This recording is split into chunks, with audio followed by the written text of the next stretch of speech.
sọ pé ẹ̀yin kan sọ pé ẹ ní gbọ́ àwa náà kò yé yín, àwa náà ò ní ṣe kíni, àwa náà ò ní gbà. Bẹ́ẹ̀ ni ọmọ òòjọ́ ọmọ náà lórí social media, that's it. ẹ jẹ́ nǹkan àwọn nǹkan fún yín. Even at this point, everybody is number one exhausted. Everybody is feeling like, are they really, she don't have any way, you just want to target one person. This is a thing that can happen to anybody. And tó bá ti jẹ́ pé àwọn kan tó ń sọ̀rọ̀ yẹn tó bá jẹ́ pé they are, how will I call it? They are moral, mo dé orí page MHM mo say mo ń rí gbogbo fídíò mọ̀mọ́. Everybody is just posting video mọ̀mọ́ tó ń sọ pé come and suck my breast, ṣége wà dó mi, tó ti ń fún ọyàn síta tó wà, absurd video. So even the birthday celebration to she last day, you can see the way she was doing. If she wants to talk about morality, she doesn't have it. That is it. And Sisi Alagbo she's not a moral queen. Taba sọ pé okay, you expected more from her. She's just a normal person like everyone. So tó bá ṣe mistake, okay, ó ti apologize. What else do you want? They should get her arrested for what? If they want to get her arrested, let us read something that Sister Alaja Dokutade sọ. Ó ní kí ló ń ṣẹlẹ̀ gangan? Why not petition Moyo, Tiwa Savage àti ọmọge Saida? Ẹ̀yin aláṣejù, let's see Alagbo bí ìjàre. After apology, kí lẹ tún fẹ́? Pity our little children now. No, these people don't understand anything. Torí pé they just want to fight. Mo ń gbọ́ tí ẹ ti máa mọ ọ̀rọ̀ ayé tí gbogbo wọn jọ wá. Mọ̀mọ́, àmẹ̀bọ̀, ọkọ àwọn single mother àtàwọn wèrè kankan náà tó jẹ́ pé kíní. You understand? So they have personal vendetta for Sisi Alagbo. Ó ti ṣẹlẹ̀, ó ti bẹ̀bẹ̀ twice, which is not even supposed to apologize. Because if you look at it very well, how many people apologize when things like that happen? Nobody. It's their body, it's their life, it's their whatever. They did not force you to go and watch the video. Most of you were sourcing for the video. Benny, people were begging for the video. You forced yourself to go and watch it. If you don't want to watch it, any part 2 to part 8 ti jáde. Lẹ́yìn méjì tí mo ti wò, tí mi rí, show you the first 2 tó jáde. I did not see any other one, and I don't care anymore at this point. Nǹkan tó bá wù wọ́n kó fara wọn ṣe. That is it. They are married. And whatever it is they do in their marriage is their business. So people pushing that they should get her arrested, she should pay for what? Pay for killing. How did you get the video in the first place? You went to go and source for the video, and you got it, and you watch it. You could have just decided not to watch it, and you watch it. That is it. So we know all this video is being leaked by mistake or anything, or people being blackmailing them and all. But at the same time, Sisi Alagbo kọ́ lọ máa kẹ́ṣẹ́ ara yẹn lọ. Lẹ́yìn yẹn, other people too video has come out. And what today, you could have posted this. Only when they say men will stain your white, it is no joke. Laura Ikeji's husband, Bola, is trending on the internet right now. After Sisi Alagbo tell Laura Ikeji náà tún jáde ọkọ Laura Ikeji. Baba was doing 3 songs with 20-year-olds.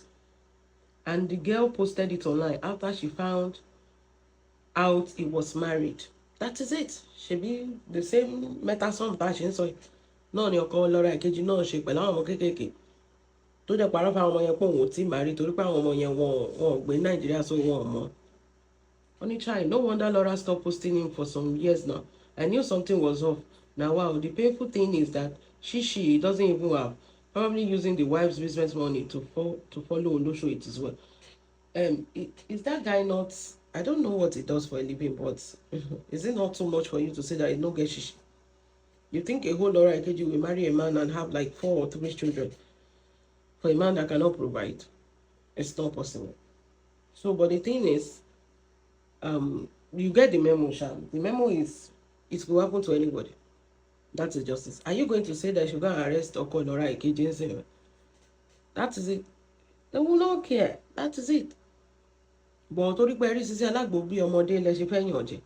Kí ló ṣe téèyàn kan ṣe rí? Ṣé òun ló máa ọkọ̀ trend ni? Ṣé òun ló dá sílẹ̀? Ṣé nǹkan tẹ̀ ń jalè lórí kí n wò lórí site? Tẹ́ bá lọ sórí àwọn site wọn, tẹ́ bá click ẹ máa rí more than 10 billions of this meta song. Níbẹ̀, so kí wá ní big deal? Ṣé bẹ́yàn mi lò ṣe lò the same energy fún Oko Laura Ikeji? Tọ́n bá ní arrest ni. Sisi Alagbo lẹ ti rí tán torí ẹ̀ lẹ ṣe ń ṣọmọ yẹn bẹ́yẹn náà. It doesn't make any sense. Ẹ fọmọ lọ́mọ lẹ̀ lẹ́yìn àpọ̀nlé tẹ̀ kí lẹ tún fẹ́ àbùkù náà ni.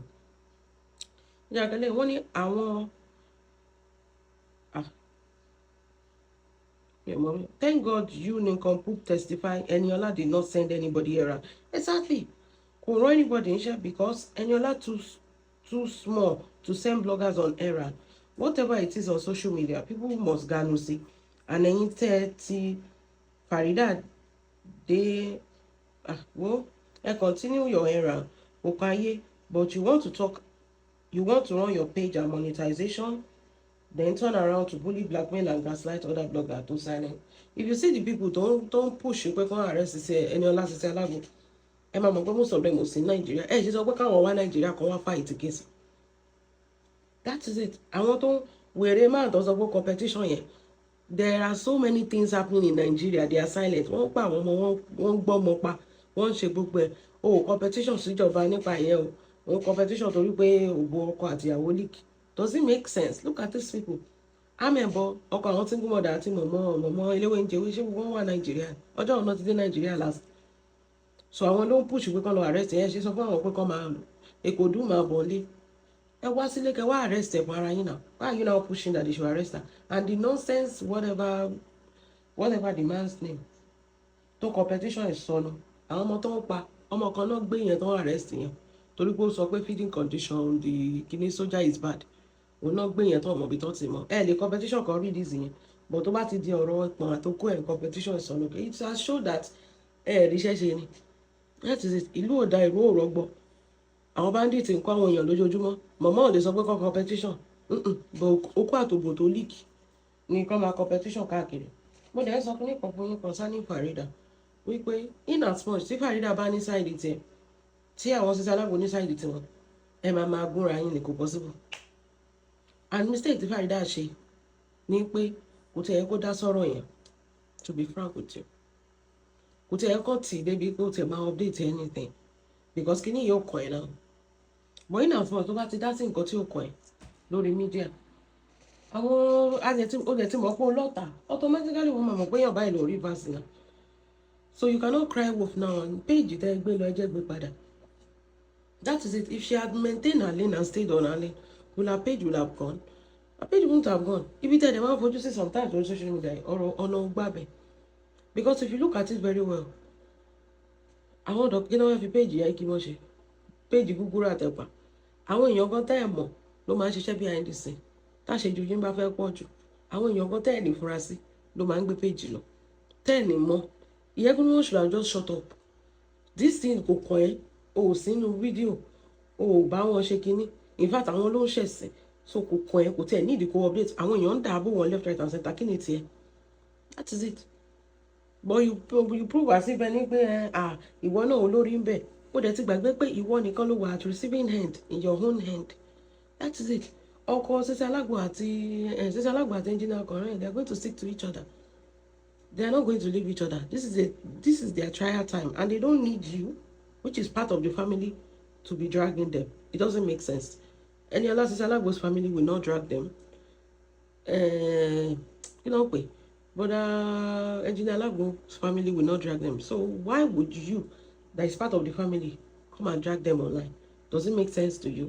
You could have just shut your mouth up because kini you coin initially.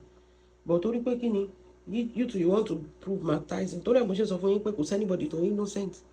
That is it. Iya Ikima is not as innocent as you think. Mo ṣe mí doesn't mean she's innocent. She too, she's in fracas. Bẹ́ẹ̀ni, she's in fracas. The update of what she was doing, did she need to show bó ṣe ń ta kúlíkúlí tẹ́lẹ̀ nìyẹn. Tó sọ pé flat kúlíkúlí wà, 3-in-1 kúlíkúlí wà. She knows exactly what she was signing up for. And this is social media. If you dish, you go collect. And it's so unfortunate that page ló fara gbá. If you go to bá sọ pé àwọn blogger ló gbé page wálẹ̀, what if it was the ọkọ and the ìyàwó tó lọ fi ṣe 3-in-1 kúlíkúlí tó bá yẹ pé àwọn ló sọ wọn lọ gbé page wálẹ̀? Exactly. Sórí àwọn kọ́kọ́ wà tó jẹ́ pé sórí wọ́n ti lówó jù ẹ̀ lọ́wọ́ màmá rán ẹ jẹ. Bẹ́ẹ̀ ni kì í ṣe blogger kí ló kàn wá pẹ̀lú page. But àwọn tó ti lówó jù ẹ̀ lọ tó màmá rán ẹ jẹ wọn ò ní ṣe kí ni. Àwọn ọkọ àti ìyàwó yẹn ni tó lọ fi ṣẹ̀sìn. That's just it. You cross the line, Iya Ikima. And our blogger, they are forcing it on everybody's throat. Because you are the victim. Because you think to call anybody to here. You could have just stay on your own and sell your market. náà ìgbà tó ń gbé péjì ẹ lọ́wọ́ sí báyìí èèyàn tó ṣẹ̀gàn wọn ti dáríjì oníkálukú ti move on ìwọ nìkan ló wá rán ló ń dá nìkan rán nǹkan tí ò make sense. Does it make sense to you? tó bá ń tiẹ̀ májọ tiẹ̀ pa ìwọ náà lo ọpọlọ tiẹ̀ tó bá ti kù wọ nìkan tẹ́rọ ara ẹ̀ pa yẹ kí mọ́. àwọn blogger yẹn sọ pé àwọn tó kún blog àwọn blogger yẹn blog náà wọ́n make owó wọ́n búlì àwọn Sisi Alagbo. Of course àwọn blogger Sisi Alagbo náà máa búlì ìwọ náà bí social media ṣe rí nìyẹn. That is it. Sisi Alagbo ti padà ọtí báyìí ìwọ ò tí ì padà ṣó wá wọ̀ ọ̀tẹ̀ ṣé tí ìwọ̀n kulikuli òun ṣó wá wọ̀ ọ̀tẹ̀ ìgbà tó ti gba péjì lọ́wọ́ ẹ̀ ṣó wá wọ̀ ọ̀tẹ̀. That is it. Surely it will have make more sense if you have just kept your mouth shut. It will have make o máa níyì gan tó bá jẹ́ pé ìgbìfà àwọn nǹkan táwọn èèyàn kan máa fi nífẹ̀ẹ́ ni pé ọmọbìnrin look at her, she did not even talk. Owó bí ọkọ Sisi Alagbo ṣe sọ̀rọ̀ òun ò ṣe interview kankan òun ò bá anybody sọ̀rọ̀ pọ̀ mọ́ lóhun tá òun ò mọ anything náà òun ò tẹ̀ ready àti sọ anything pẹ̀lú anybody kí ló kàn bẹ́ẹ̀ ni it's Sisi Alagbo's life. That is it. It's Sisi Alagbo's life. So they run your page, they monetize, and then they will turn around and bully and blackmail and gaslight other bloggers to silence, saying that Dorcas should be silent because of Dorcas should not say anything about Sisi Alagbo. Share your sorrow for Faridan. Nobody should say anything concerning Sisi Alagbo. Yes, we are going to talk. We are going to defend her. Bẹ́ẹ̀ni, ọbẹ̀ ti gbọ́mọ lọ́wọ́ wọn ti sọ bẹ́ẹ̀ ni ọbẹ̀ ti ṣe nǹkan tó máa ṣe so ṣàmà wá pa ni. Gbogbo ẹ̀yin tẹ́ẹ̀dẹ̀ lọ Nàìjíríà yìí náà gbogbo yín náà lẹ jókòó síbẹ̀ yẹn tẹ́ ń ṣe tẹ́ ń wúwo òṣì ìwà rárára torí pé kí ni ẹ ti mọ̀ pé ẹ̀ lè dé Nàìjíríà mọ́. That is it. Kí ló ṣe téèyàn kan ò ṣe rí ọkùnrin tí ó ń bọ́ wọn 20 years sòrùn sí ìgbà kí lè fẹ́ ṣe sí yẹn ẹ tún máa pọ̀ ọlọ́pàá sí ẹ máa petition àwọ̀tá Nàìjíríà competition àwọn ọmọ tó ń kidnap tó ń pa pípípípí competition nìyẹn o competition torí pé èèyàn méjì wọ́n ní consensual èèyàn mẹ́ta ní consensual wọ́n jọ ṣe fúnra wọn dáadáa tá a dẹ̀ mọ̀ pé gbogbo yín lẹ̀ wá fídíò yẹn káàkiri even gan the comment section when the video has not leaked everybody have not seen the video please send me the video tí gbogbo yín tọrọ fídíò káàkiri ẹ̀yin náà lè fẹ́ jáde tẹ́ fẹ́ sọ pé yẹn sọ kí ló ṣe yín nígbà tó yẹ pé you literally went to go and beg for it bẹ́ẹ̀ni you literally went to go and watch the video. That is it. You should not have watched it. You use your data, you do to everything to go and watch the video, you collect the video, you receive the video and you watch it. Then which justice are you looking for? Ṣé wọ́n force ojú yín, wọ́n force ojú yín, wọ́n sọ fún yín pé kẹ́ lọ tọwọ́ bọ̀ náà yín náà tọwọ́ bọ̀. So you want to bully everybody to silence. Well, no, ẹ tẹ̀lé yàrá pa tèmi, ẹ kúkú mọ̀ pé wéré lèmi. It cannot happen. If it's pepper your body, go hug transformer or do your worst. All Saint Judy ẹ kó ṣì dànù. Bẹ́ẹ̀ni ọmọ yẹn sunkún ẹni ẹ kó fake ló sùn ó bẹ̀bẹ̀ ẹlẹ́ẹ̀lẹ́ gbọ́ ó yẹ lọ para yín dànù ẹ lọ ṣe kí ni ẹ lọ para yín dànù ìwà olówó téèyàn kan ò tí wù ṣóò nìkan ló máa kọ́kọ́ ṣe sírísọ́ọ̀mù Nàìjíríà wọ́n ń ṣe dáadáa ẹ lọ bá àwọn boys àwọn yahoo boys mẹ́ta wọ́n ṣe máa kó wọlé nìyẹn tó máa láwọn ọmọ yẹn ó ní mo sọ fún yín. Another noodles of celebrity is trending. Of course, ó máa trend now. Kí ló fi ìhòòhò ṣe nílé oníhòòhò? Kí ló fi ìhòòhò ṣe nílé oníhòòhò? Ó máa trend. Nínú àsọ̀rọ̀ tó jẹ́ pé ojoojúmọ́ làwọn èèyàn ń dóko. Bá ṣe sọ̀rọ̀ bá àwọn kan ń rúnra wọn pa. Bẹ́ẹ̀ ni, wọ́n dẹ̀ ṣe rékọ̀dì ara. Bá ṣe sọ̀rọ̀ wọ́n ń rúnra wọn pa, wọ́n dẹ̀ ṣe kí ni? Wọ́n rékọ̀dì ara wọn. So, ṣé ó wá jẹ́ nǹkan tuntun lábẹ́ ọ̀run? Ẹ̀yin lẹ́kọ̀ọ́ fẹ́ ṣe kí ni ẹ fẹ́ ṣe kí ni pé ṣèbí àmọ́ pé ẹ̀yin tẹ́lẹ̀ number one ní ẹni social media page nìkan lẹ́ni nǹkan tó fi máa ń sọ ni ẹ má jẹ́ káwọn blogger kò máa dùn yín they are just on social media for monetization àti jẹun ló kọ pa so kò sí nǹkan tó lè sọ tó lè dùn èmi àti jẹ ni rí irú amẹ̀bọ̀ yẹn ṣé ọ̀rọ̀ amẹ̀bọ̀ yẹ kó dùn yín amẹ̀bọ̀ tó jẹ́ pé low budget Tunde not bó ṣe ń ṣe Facebook ló ṣe ń ṣe Instagram ló ń ṣe TikTok ó ń gbé very dark man video ó ń gbé lé kò tí ẹ mọ̀ anything jack and jagbajantis ló kó ṣàwọn kó sórí page àti nǹkan tó correlate òun náà ló ń jà nínú fracas òun náà ló ń bá Dorcas jà òun náà ló ń lọ sórí Instagram òun náà ló ń update gbogbo nǹkan táwọn èèyàn bá ti post nǹkan tó ti rí tẹ́lẹ̀ wá tó gba lọ́dọ̀ amẹ̀bọ̀ like nǹkan tí gbogbo àlà ń follow VTM là ń follow immunizer là ń follow gbogbo wọn nǹkan tó ti rí page wọn amẹ̀bà tún lọ gbé sórí page ẹ mọ̀ pé àtijọ́ àti mú kan pa ni ẹ bá mi bèrè pé ṣòwò fún ara ẹ̀ ó ní originality what does she stand for tó bá dẹ̀ máa rí inú fracas gbogbo nǹkan tó bá ti ṣẹlẹ̀ nínú Facebook ó máa ganu sí ó máa yọnu sí òun ló mọ tẹ́lẹ̀ òun ló mọ tẹ́lẹ̀ òun ló máa post tẹ́lẹ̀ òun náà ló tún ní student òun náà ló tún ní pupi òun hello budget tún di head note ó dẹ̀ lè dé bẹ́ẹ̀ ni kì kì í ṣe pé wo it's not how far, it's how well. You did not start very well. You start by manipulating and turning people against each other. People fẹ́ bá tèèyàn jẹ́, kì í ṣe bí Túndé ṣe bẹ̀rẹ̀ nìyẹn.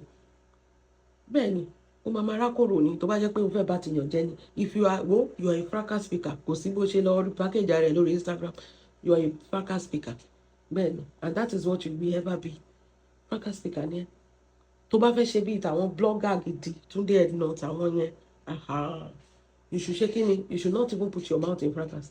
Tí nǹkan bá ṣẹlẹ̀ nínú Hollywood ìwọ ni, tó bá ṣẹlẹ̀ láàrin speaker ìwọ ló máa update, tó máa copy stu ọ̀rọ̀ káàkiri. Ìwọ nìkan ló máa gbé student jáde tó máa fi búyàn, tó máa manipulate. Ìwọ nìkan ló fẹ́ rán yàn lọ sí kómà. Ọjọ́ mélòó ló ti rí bí Túndé Ednut tó sọ pé òun fẹ́ rán yàn àbí gossip me tó fẹ́ rán yàn ò lọ kómà. Tó bá bú wọn gan wọn ní dáhùn. Ìwọ nìkan náà ló ń ṣe rádaràda káàkiri àtijọ́ àtimu náà ni. Mọ̀mọ́ ajóbi ewé, mọ̀mọ́ jóbèlè. Ìyẹn náà tó wá gba bí àgbà bẹ̀ yẹn. Gbogbo ayé máa kọrí síbí, mọ̀mọ́ máa kọrí síbẹ̀ yẹn. Inú igbó lọ́nà, inú igbó ló yẹ kó máa gbé. So kí lẹ wá ń sọ? Kí lẹ ń sọ? Àbí ọkọ àwọn single mother àmọ́ pé èlò ní TikTok ń sọ.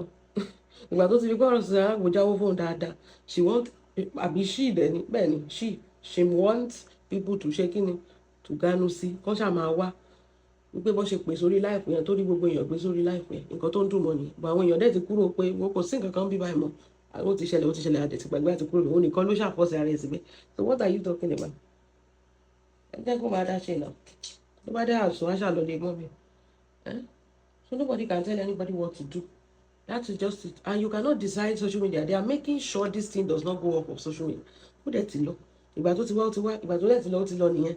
You cannot force people to keep listening. Even everybody is saying they are tired of this issue, that they can move on. Bẹ́ẹ̀ni, they are tired of this issue, but because they have made a lot of money last week. Wọ́n wá rí pé káwọn ṣì make sure pé kíní yẹn ṣì yín so that àwọn náà ṣì máa make owó kí lẹ fẹ́ sọ tí ò ti sí ń ta tẹ́lẹ̀. Gbogbo fídíò láti wò. Àdàtì ẹ̀wọ̀ ẹ̀dẹ̀ ti búlì ẹ̀dẹ̀ ti drag onídọ̀tí ni aṣẹ́wó ni kí ló tún kù tẹ̀ tó fẹ́ sọ. Kí ló tún kù? Mo dẹ̀ wọ́n sọ pé kí gbogbo yín tẹ̀sán pé ẹ̀gbá apology yẹn ẹ lọ Naija kẹ lọ arrest ẹ kẹ lọ competition tó bá ti bí yàrá yà nígbà. Ẹ máa wá owó èèyàn tó máa ṣe dẹ́tí jọ̀gbọ́n yín fún yín pípa àwọn Naija ò níṣẹ́. Ibi irú èmi báyìí tí bá wà Naija bàbá jókòó máa sọ pé ìgbésí ayé Sisi Alagbo mo fẹ́ máa competition dé mi ò ní láìpò tèmi láti ṣe. Ṣé àwọn tó wà Naija nǹkan tó máa ṣe nìyẹn? Ìgbésí ayé Sisi Alagbo làwọn fẹ́ máa competition lé lórí tó ní kálukú ń jáṣẹ́ mọ́ra. Ṣèbí tó bá yẹ pé wà nínú òyìnbó ẹ níṣẹ́ tẹ̀ ṣe ni ṣé petition lẹ máa wá kiri arrest warrant lẹ máa wá kiri. Orí ní òfin tó bá ti ka yín lára ẹ lọ Naija kẹ lọ arrest ẹ ẹ̀yin afọ́fù gbé inú gbogbo.